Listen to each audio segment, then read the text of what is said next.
Hello नमस्कार साथियों। अभी हम लोग देखने वाले हैं प्रपत्र संख्या 2 को कैसे भरेंगे।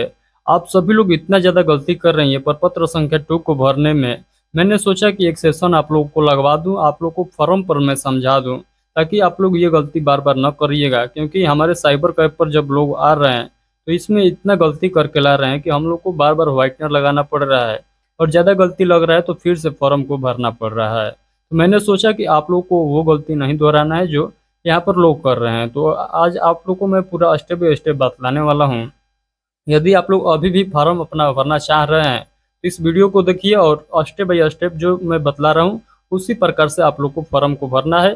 ये प्रक्रिया को आप लोग फॉलो करते हैं जो मैं स्टेप बाय स्टेप बतलाने वाला हूँ। इसको यदि आप लोग स्टेप बाय स्टेप फॉलो करते हैं तो आप लोगों का 1% भी गलती नहीं होगा इस फॉर्म को फिलअप करने में। तो चलिए हम लोग बिना किसी देरी के ये सेशन को स्टार्ट करते हैं, यानी फॉर्म हम लोग स्टेप बाय स्टेप भरना प्रारंभ करते हैं। तो सबसे पहले आप लोग को ये फॉर्म का डिजाइनिंग दिखाई दे रहा है। यहाँ पर ये फॉर्म जो है ये केवल जो है कॉलम वाला लाइन दिखाई दे रहा है। इसका जो फॉर्मेटिंग है ये कॉलम वाला लाइन दिखाई दे रहा है। और एक और फॉर्म चल रहा है जो आप लोग ऑफिशियल वेबसाइट से डाउनलोड किए होंगे। ये फॉर्म आप लोग को देखने को मिला होगा। इस फॉर्म से, इस फॉर्मेट से बेटर है ये वाला फॉर्म। इस फॉर्म को आप लोग डाउनलोड कर लीजिएगा। इसका डाउनलोड करने का लिंक जो है आप लोग को व्हाट्सएप ग्रुप में बनाया हूँ, वहाँ पर जुड़ जाइएगा। वहाँ पर इसका पीडीएफ ऑलरेडी डाला हुआ है। यदि आप लोग को नहीं मिलेगा तो आप लोग हमको मैसेज करिएगा, वहाँ पर टैग करिएगा हमको, वहाँ पर मैं आप लोग को फिर से डाल दूंगा। तो वहाँ से डाउनलोड कर लीजिएगा इसका पीडीएफ। तो एक ये फॉर्मेट हो गया और दूसरा ये फॉर्मेट हो गया। आपके यहाँ ये फॉर्मेट चल रहा है तो इसको भर लीजिएगा, बट मैं सलाह दूंगा कि इसको भरिएगा, क्योंकि इस पर जो है आप लोग को पर्याप्त जगह है यहाँ पर आप लोग को फिलअप करने के लिए। बट यहाँ पर देखिएगा तो यहाँ पर हमारा गिजमिज हो जाएगा। तो यहाँ इससे बेटर है ये वाला फॉर्म, तो इसको डाउनलोड कर लीजिएगा। चलिए हम लोग बिना किसी देरी के ये सेशन को स्टार्ट करते हैं। सबसे पहले देखिएगा ये जो हम लोग भर रहे हैं ये फॉर्म किनको किनको भरना है, ये भी आप लोग के बीच में कंफ्यूज बना हुआ है। ये फॉर्म जो है सभी लोगों को भरना है। कौन कौन सभी लोगों को भरना है? जिनके पास किना हुआ जमीन है, जिनके पास खानदानी जमीन है यानी खतियान वाला जमीन है, उन सारे लोगों को ये फॉर्म भरना होगा। और पत्र संख्या जो है ये कंपलसरी हम लोग कह सकते हैं कि ये जो है सभी लोग को भरना ही भरना है हर हाल में। और उसके बाद जो वंशावली वाला है वो जो है ऑप्शनल है। आप लोग को खतियानी जमीन है तब भरना है, आप लोगों का किना हुआ जमीन है तो नहीं भरना है। ये जो है प्रपत्र संख्या 2 है, ये सभी लोग को भरना है। तो अब आप लोग कंफ्यूज नहीं होइएगा कि प्रपत्र संख्या 2 को किसको भरना है और वंशावली वाले को किसको किसको भरना है। तो मैं आप लोग को सारा पॉइंट क्लियर कर दिया हूँ। तो अब चलिए हम लोग देखते हैं कि स्टेप बाय स्टेप इस फॉर्म को फिलअप कैसे करना है। तो सबसे पहले देखिएगा यहाँ पर लिखा है राजस्व ग्राम। तो राजस्व ग्राम में आप लोग को क्या फिलअप करना होगा? तो राजस्व ग्राम में आप लोग को क्या फिलअप करना होगा? तो राजस्व ग्राम कहने का मतलब होता है मौजा। तो मौजा का नाम मैं एक यहाँ पर अपना जो है जहाँ से मैं फॉर्म फिलअप कर रहा हूँ वहाँ का एक मैं फॉर्म फिलअप करके आप लोग को बतलाने वाला हूँ। आप लोग अपना अपना डिटेल डालिएगा, हमारा डिटेल को कॉपी नहीं करिएगा, नहीं तो गड़बड़ हो जाएगा, आप सभी लोग जानते हैं। तो राजस्व ग्राम में आप लोगों को क्या डालना है? तो मौजा के नाम। तो मौजा के नाम आप लोगों को कहाँ मिलेगा? यदि इतना भी पता नहीं है कि मौजा का नाम कहाँ मिलेगा तो आप लोग के पास रसीद होगा, रसीद नहीं है तो खतियान होगा, खतियान नहीं है तो आप लोग के पास केवाला होगा, कहीं पर भी आप लोग को मौजा का नाम मिल जाएगा। तो मौजा का नाम आप लोग को कहाँ से मिलेगा? तो देखिए यहाँ पर रसीद जो है, रसीद के यहाँ पर आप लोग देखिएगा तो मौजा का नाम दिखाई देगा। तो कैमरा में मैं थोड़ा जूम कर देता हूँ। तो यहाँ पर देखिए ये मौजा है, तो मौजा क्या है, यहाँ बगल में नाम दिया रहेगा। इसी नाम को आप लोग को लिख लेना है यहाँ पर। तो मौजा का नाम मैं यहाँ पर लिख लेता हूँ। मेरा मौजा का नाम जो है धनपुरा है। धनपुरा में मौजा में मेरा ये जमीन है, तो मैं धनपुरे मौजे वाले जमीन के बारे में यहाँ पर फॉर्म भर रहा हूँ। उसके बाद आप लोग को बतलाना है थाना नंबर। थाना नंबर भी आप लोग को इसी रसीद पर मिल जाएगा। यहाँ पर देखिएगा मौजा या थाना संख्या यहाँ से पूछ दिया गया है यहाँ पर बगल में, तो इसी संख्या को आप लोग को यहाँ पर फिलअप कर देना है। तो मैं यहाँ पर मौजा संख्या जो है थाना नंबर यहाँ पर फिलअप कर दिया हूँ। उसके बाद आप लोग को देखिएगा तो यहाँ पर आप लोगों से कहा जा रहा है हल्का नंबर व नाम, यानी हल्का के नंबर भी दे सकते हैं, हल्का के नाम भी दे सकते हैं, दोनों में से कोई एक जानकारी है तो आप लोग यहाँ पर लिख लीजिएगा। हल्का का नाम वो होता है जो आप लोग का पंचायत होता है, तो जो पंचायत है आपका वही हल्का का नाम हो जाता है। तो हल्का के नाम आप लोग को क्या लिखना है? तो आपका पंचायत के नाम लिखना है। आप जहाँ पर रह रहे हैं उस पंचायत के नाम नहीं लिखना है। जहाँ पर आपका भूमि है, जिस पंचायत के अंतर्गत वो भूमि आ रहा है उस पंचायत के नाम यहाँ पर लिखना होगा। मेरा पंचायत का नाम जो है यहाँ पर धनपुरे है, तो मैं धनपुरे ही रहने देता हूँ। उसके बाद यहाँ पर देखिएगा पुलिस थाना पूछ रहा है, तो हमारा जो जमीन है ये किस पुलिस थाना के अंतर्गत आता है उस पुलिस थाना का नाम यहाँ पर दर्ज करना है। तो मेरा पुलिस थाना जो है यहाँ पर दिनारा के अंतर्गत आता है, तो मैं यहाँ पर दिनारा फिलअप कर लिया हूँ। उसके बाद आप लोग को अंचल पूछना है, तो अंचल भी मेरा दिनारा है, तो दिनारा ही यहाँ पर फिलअप करेंगे। ये जो ऊपर वाले में विवरण हम लोग दे रहे हैं ये जितना पॉइंट भर रहे हैं ये सभी जो जानकारी जो है ज़मीन के लिए है। हम लोग का अपना अस्थाई पता जो बतलाना है यहाँ पर बतलाना है, आगे मैं बतलाऊँगा। ये जितना भी यहाँ पर विवरण भर रहे हैं हम लोग, जितना भी यहाँ पर जो पॉइंट टू पॉइंट लिख रहे हैं ये सभी जो है ज़मीन के बारे में लिख रहे हैं। तो ज़िला पूछेगा तो ज़िला का नाम वही बतलाना है जहाँ जिस ज़िला में आपका ज़मीन है। तो मेरा ज़िला जो है ये रोहतास है। तो आपका ज़िला जिस ज़िले में ज़मीन है उस ज़िला का नाम यहाँ पर लिख देना है। तो एक सिंपल भाषा में समझिएगा, ऊपर में आप लोग को ज़मीन के बारे में पूरा डिटेल भरना है। सबसे पहले ज़मीन का मौजा बतलाना है, आपका ज़मीन जो है किस मौजे के अंतर्गत आता है और उस मौजा का थाना नंबर क्या है, उस मौजा का थाना नंबर क्या है और उसका हाल का नंबर या नाम क्या है। तो यहाँ पर आप लोग को बतलाना है। उसके बाद आप लोग को बतलाना है कि वो ज़मीन जो है किस पुलिस थाना के अंतर्गत आता है और वो ज़मीन जो है किस अंचल के अंतर्गत आता है वो बतलाना है और ज़मीन जो है किस जिले के अंतर्गत आता है, ये पॉइंट आप लोग को बतलाना है। तो ऊपर वाले लाइन आप लोग को क्लियर हो गया है तो सभी लोग एक बार इस वीडियो को लाइक कर दीजिएगा। उसके बाद आप लोग यहाँ पर देखिएगा रैयत का नाम। तो रैयत के नाम में आप लोग भी यहाँ पर बहुत ज़्यादा संख्या में कन्फ्यूज हो रहे हैं। तो रैयत के नाम में आप लोग को किस प्रकार से भरना है, तो यहाँ पर आप लोग पॉइंट टू पॉइंट समझिएगा सभी लोग। तो रैयत के नाम मान लीजिए आप लोग 4 भाई हैं, तो 4 भाई हैं तो चारों भाई का नाम आप लोग को लिखना होगा। यहाँ पर आप लोग को नंबरिंग कर दीजिएगा कि एक भाई का नाम फलाना है, दूसरा भाई का नाम फलाना है और तीसरा भाई का नाम फलाना है। तो आप लोग को यहाँ पर जो भाई के नाम लिखा हुआ है उस भाई के नाम लिख दीजिएगा और अंत में लिखिएगा पिता के नाम। तो अपने पिता का नाम लिखिएगा। ये भी ध्यान रखना है कि ये आप लोग का खतियानी ज़मीन है और आप लोग के पिता के नाम पर ज़मीन है और पिताजी आप लोग का जीवित है, तो आप लोगों को यहाँ पर अपना नाम नहीं दर्ज करना है। ये बहुत लोग गलती करके आ रहे हैं, उनके पिताजी जीवित हैं और अपने नाम पर सोच रहे हैं कि भूमि को करवाना और खतियानी ज़मीन है, तो ऐसा संभव नहीं है। जब तक आपके माता और पिता में से कोई एक भी जिंदा है तो आपके नाम पर यह ज़मीन सर्वे नहीं हो सकता है। तो ये बात आप लोग को खास कर ध्यान रखना है। आप लोग के माता पिता जिंदा है और उन्हीं के नाम पर ज़मीन है तो उन्हीं के नाम से आप लोग को सर्वे कराना होगा।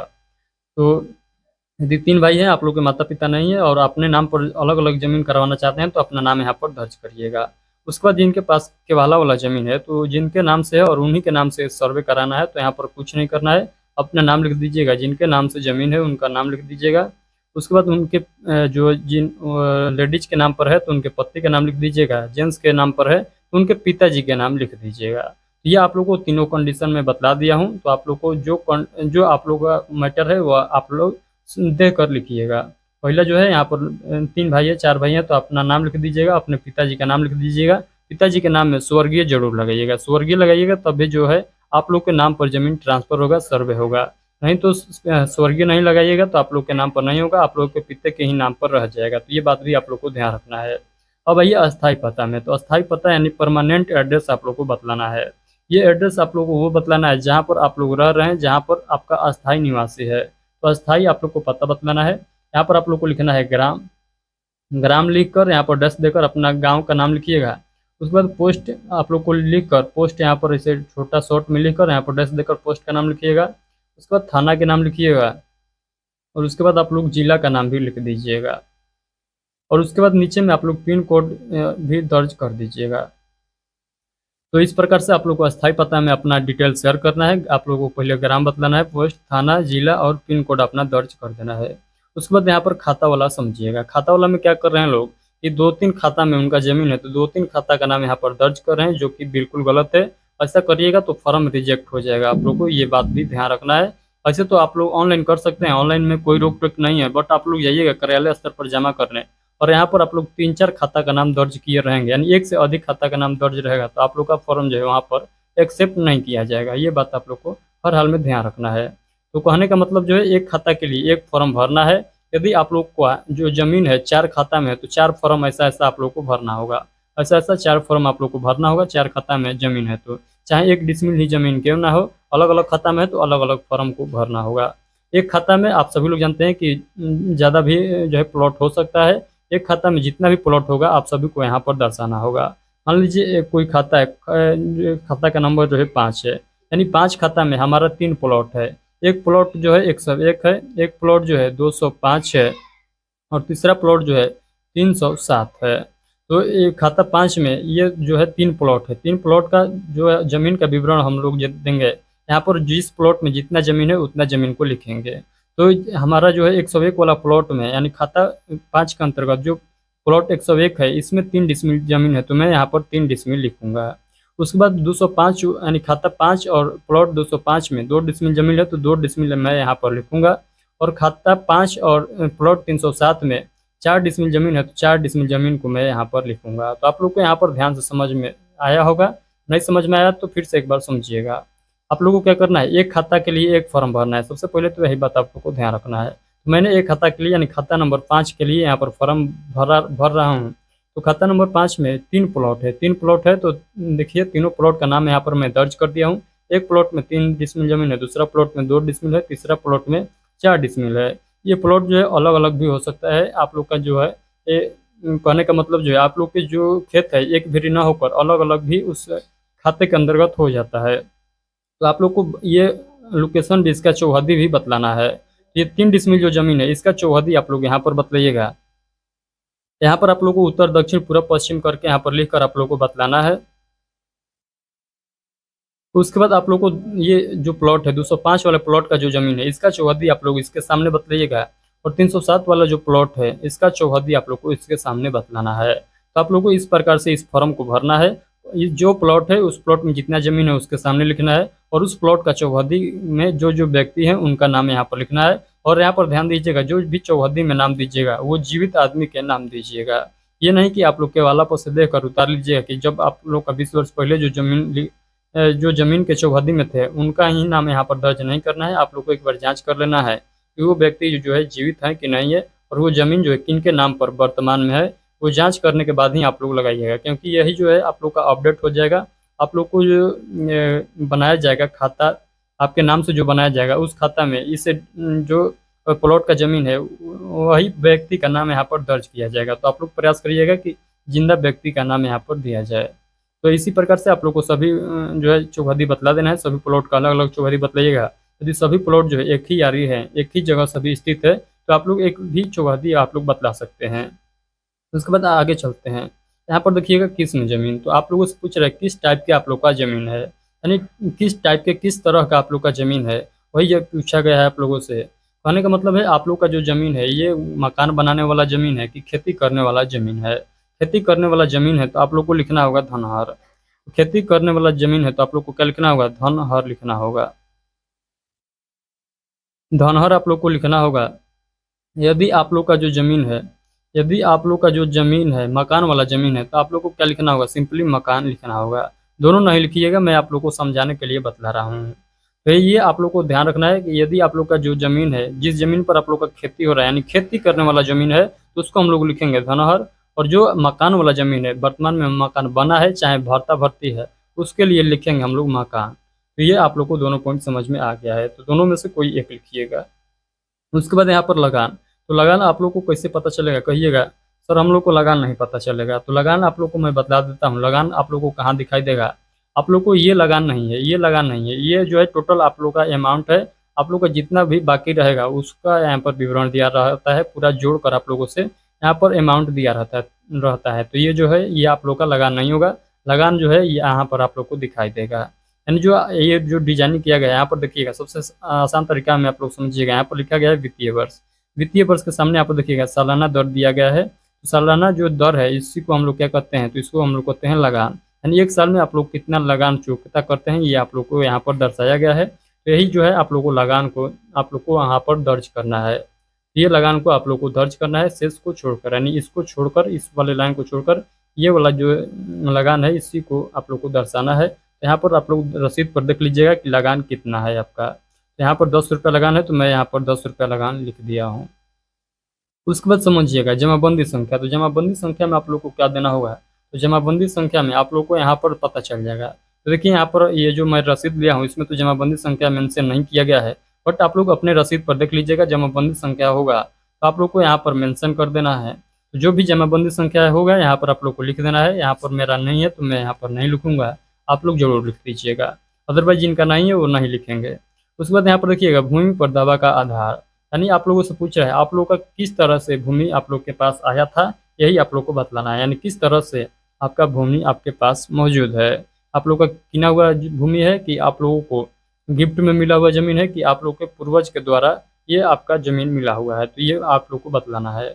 कहने का मतलब आप लोग का खानदानी ज़मीन होगा तो आप लोग को लिखना होगा उत्तराधिकार। और आप लोग का जो है किना हुआ ज़मीन होगा, यानी आप लोग स्वयं पैसा देकर किने हैं, तो आप लोग को लिखा होगा क्रय, यानी खरीदा हुआ ज़मीन है।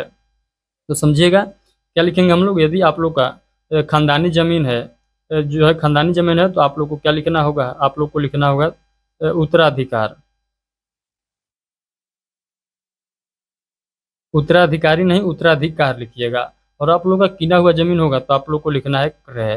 तो किना हुआ ज़मीन है तो क्रय लिखना है, और आप लोग का जो है खानदानी ज़मीन है, खतियानी ज़मीन है, तो आप लोग को लिखना होगा उत्तराधिकार, आप लोग को लिखना होगा। इन दोनों में से कोई एक लिखिएगा, दोनों में आप लोग को समझाने के लिए बतलाया हूँ। यहाँ पर अभियुक्ति लिखा गया है, तो अभियुक्ति में आप लोग सोच रहे हैं कि यहाँ पर क्या भरना है, तो यहाँ पर आप लोग को खाली रख देना है।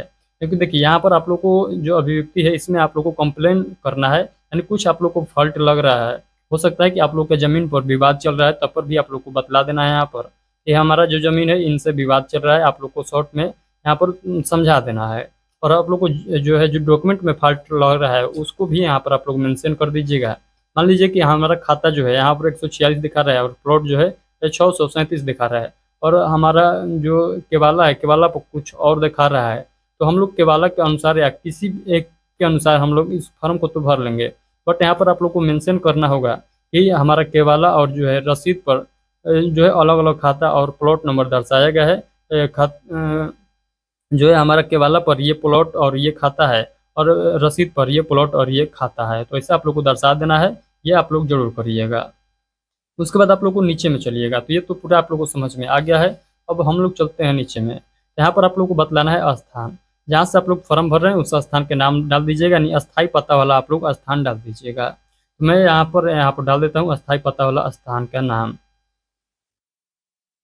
उसी प्रकार आगे देखिएगा, तो यहाँ पर आप लोग को डेट बतलाना है, तो डेट अभी आप लोग छोड़ दीजिएगा। जब आप लोग को लगे कि हम लोग जो है आज जमा करने जा रहे हैं या ऑनलाइन जमा अपलोड करने जा रहे हैं, तब आप लोग यहाँ पर डेट को मेंशन कर दीजिएगा। फिलहाल आप लोग डेट को मेंशन नहीं करिएगा। जब आप लोग मुंड बना लीजिएगा कि आज हमको ये डॉक्यूमेंट जमा करना है, इस डॉक्यूमेंट को ऑनलाइन कराना है, तो अब आप लोग यहाँ पर डेट को मेंशन कर दीजिएगा।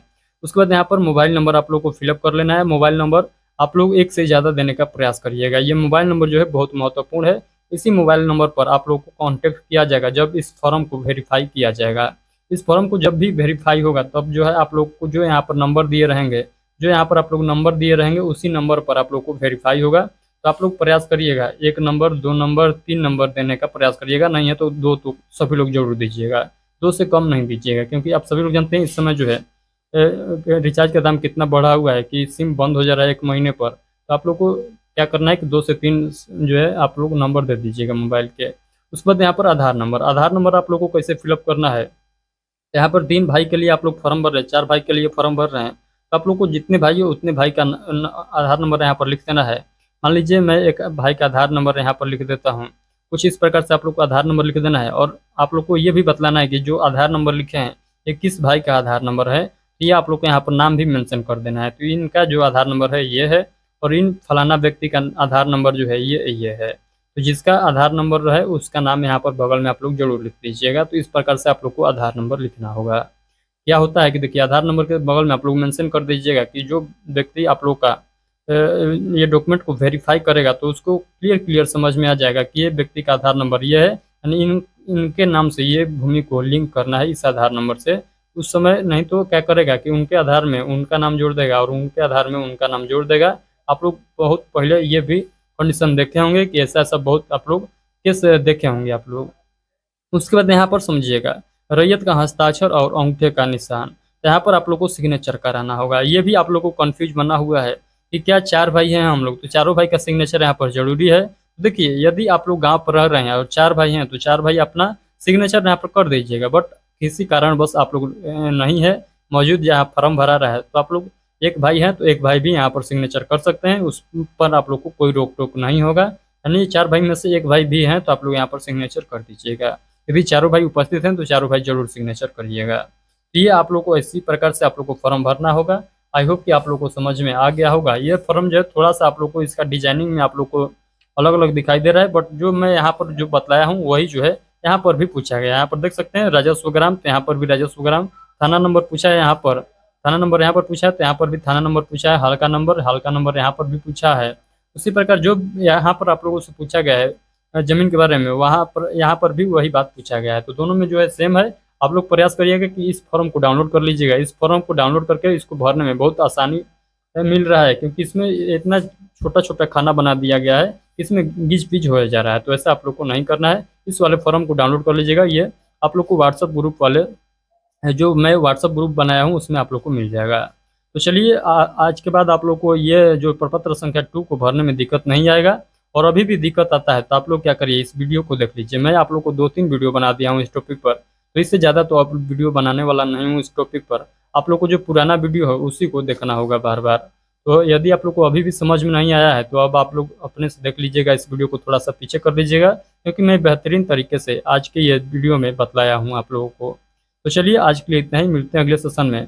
और आप लोग चाहते हैं कि अपना घर बैठे किसी भी प्रकार का कार्य कराना ऑनलाइन से संबंधित, तो आप लोग जो व्हाट्सएप ग्रुप है वहाँ पर जुड़ जाइए। और हमारा वहाँ पर पर्सनल नंबर है, तो वहाँ पर आप लोग हमको मैसेज करिएगा। जो भी कार्य होगा हम लोगों के द्वारा किया जाएगा। हमारे अपना जो है साइबर कैफ है बगल में, तो अभी फ़िलहाल जाम चल रहा है सर्वे से लेकर। तो जब भी आप लोग का टाइम मिलेगा कार्य कर दिया जाएगा और मिनिमम फीस में किया जाएगा। तो चलिए, मिलते हैं अगले सेशन में। तब तक के लिए आप सभी को take care, thank you, bye bye.